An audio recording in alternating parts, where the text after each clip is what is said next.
Greetings, fellow comrades of the calculus domain. Louis the Hostile back with you to show you a second method to find the area of S. First, a quick recap of the first method.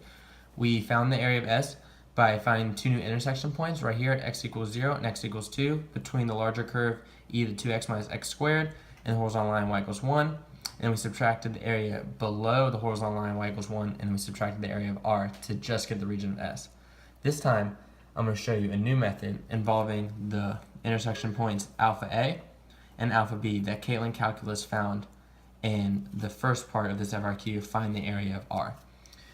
As you can see, if I do second quit from the graph, I already have alpha A and alpha B stored in my calculator as the 2 points that Caitlin found. So if you do not have that already, go ahead and get those in the calculator or find these intersection points again and store them as both alpha A and alpha B. And alpha A is 0.44605702251, and alpha B is 1.553942975. We don't want to round just yet.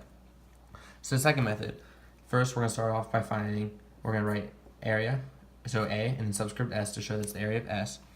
And right now, we're going to take the integral because integral is area under the curve, but we're going to go from 0, which is this intersection point between the curve and the horizontal line y equals 1, and we're going to use alpha A, which we stored. So what we're saying here is we're finding the area between these 2 points right here. So what we're going to do is we're going to take our upper bound, which is our curve, e to the 2x minus x squared, and then what's very important is to subtract 1. Similarly to method 1, if we subtract 1, it gets rid of the area below the horizontal line y equals 1 because we just want the area of S, which is between the two horizontal lines.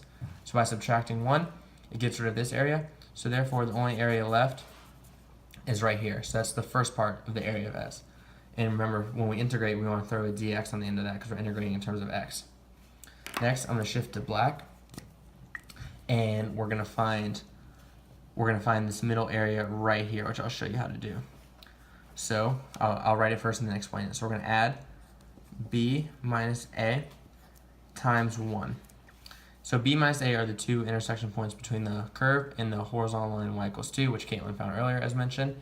And if we subtract those, it gives us a width right here, and we can mimic that width right here. And then multiply by 1 is the height between 2 and 1, so 2 minus 1 is 1. So therefore, this part right here is actually the area of this rectangle inside the larger region named S. And lastly, we're going to find the last part of this area of S, which is in this section right here. So I'm going to draw this arrow here. It's really just adding on to this.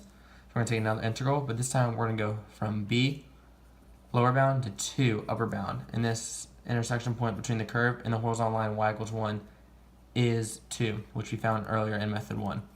So what that's saying, similar to part A, it's finding the area between this point and this point under the curve. So our upper bound is the curve, e to the 2x minus x squared. And again, we're going to subtract 1. And don't forget to throw your dx on in there because we're integrating in terms of x. So by subtracting 1, similarly in the first part, we get rid of all the area below the horizontal line y equals 1 because we're not focused on that. We're left with just this area, which is inside the area of S. So therefore, now we're going to plug all this into the calculator and we should get the same answer as method 1. So we'll go math 9, and we'll start with 0, which is this intersection point here. Alpha A, which we already stored, this upper intersection point between the curve and y equals 2. And then I already have the curve plugged in, e to the 2x minus x squared into y1. So each time I plug that in, I'm going to do vars, y vars function y1. Because that's our upper bound, we're going to subtract 1 because that's our lower bound, so it only incorporates the area between those two. And we're integrating in terms of x, as you can see here. Secondly, we're going to add alpha b minus alpha a and multiply that by 1. Alpha b minus alpha a is the width, and then 1 is the height of this rectangle right here, so that's the middle section. And then lastly, we're going to add math 9. We're going to do another integral from alpha b, which is this intersection point we found in part A, find the area of R, and 2, which was the intersection point between y equals 1 and the curve, which we found in method 1 of solving part B.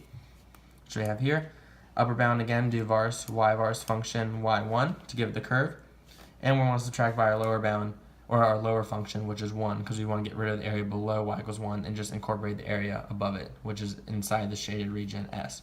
So we do all that, Again, integrating in terms of x, throw that on there, press enter, and you get a value of 1.546 when rounded to the thousandth place. And that is your area of S. And if you want to go back and compare this answer to method 1 of finding the area of S, you'll see that's the same answer. So there's just two methods going about solving part B of FRQ 2007 number 1 from Form B.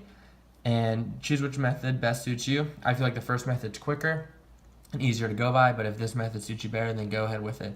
Now back to Caitlin Calculus and my beautiful self, Louisville Hospital.